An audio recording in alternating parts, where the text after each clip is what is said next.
Hi, this week we're bringing you the Agriculture Podcast from Shepherd's Lane in Oregon. And we're going to sit down and speak with Joy Daly. And it is lambing season, as you see behind me.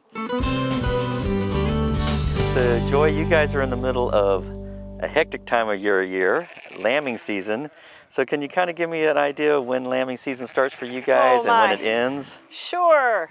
We started lambing back at the end of January. We had our first lambs arrive from our valet group, our F1Us, giving us some F2 lambs. So that we were all hands on deck for mid-January onward. Right now we're in the midst of lambing out Teeswaters and Gotlands. That's our next phase. And we'll be lambing now until the beginning of May with different groups coming in as time goes on. So you started out with the valets, and how many from your F also to your purebreds, how many did you lamb in for the valets this year? Oh, you would ask me that. We've got between 40 and 60 of the valets, so quite a good crop of lambs this year. Now you're in with the Gotlands and the Teeswaters. We still maintain our three breeds here, the valet. We've had the Gotlands for years. We've had the Teeswater program for years. So, so far we have about 150 lambs on the ground. So the bulk of them now will be coming from our Teeswaters and the Gotland breeding program. Yeah. And so you and Martin get a lot of sleep during this time? Sleep is at a premium, as you well know. Last night was up till 2 and then started again this morning. So it's a tumultuous time of year. There's a lot of work. Anybody that has livestock knows that there are periods of time during the year where you just work, because you're bringing in new life. And it's pivotal to the whole process on a farm or life in general. So you have a lot of highs and you have some sad lows, because a lot of these animals are starting their lives, and a lot of the older girls are ending their lives and their careers. So you've experienced the full range of emotions during lambing season. Well, speaking of that, you have a little lamb up there in the barn right now that's struggling. Indeed, just a low birth weight baby, set of twins. So twin brother got all the groceries, and this little one arrived almost as an afterthought, and she struggled so hard. And yes, we were up all night with her. Lung issues, respiratory issues, just a weak lamb. So, it's an investment of your own life and your own time and your own energy to make these little things survive and prosper. So yeah, she could yet be a sad story. Right now it's a victory because we've kept her going. And but we'll see in the coming days how she prospers.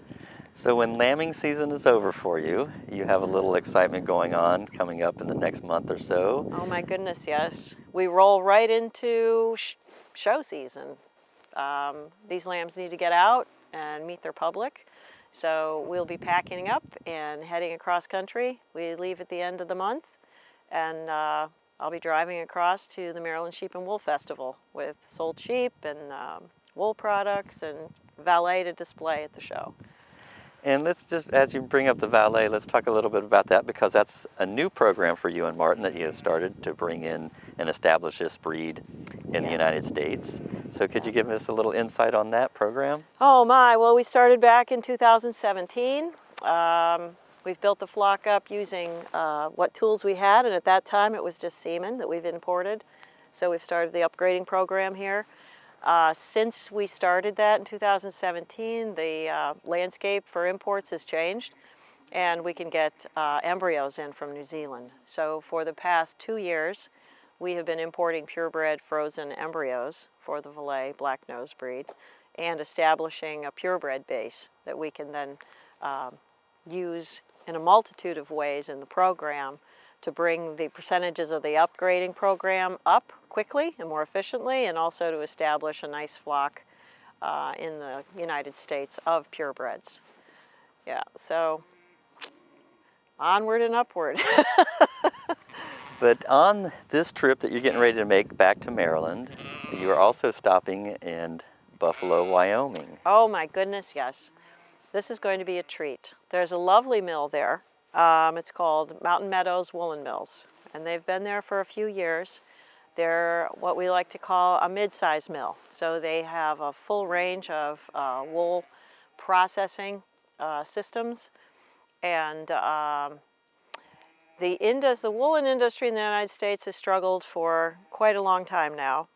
And so these mills are pivotal to the processing chain for a number of producers, small and large sheep producers, so that we can get that product through and create a usable product for people to enjoy, whether that's carded wool, roving, yarn, finished goods.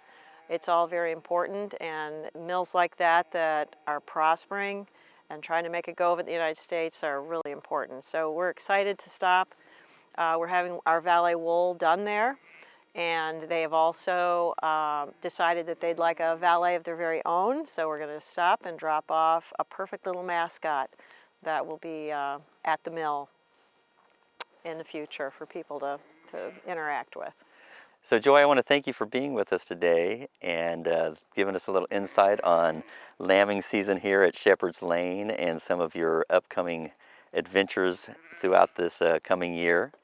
And we hope to stop back in with you when you're on the road over to Maryland and get a little bit of update and what's going on with your valet project as well. I would love it. It's going to be fun, and I welcome the adventure. And I'm glad you're a part of it. So I hope we can share it with some people and really lift the spirits of a lot of people that are following the valet and up for a road trip.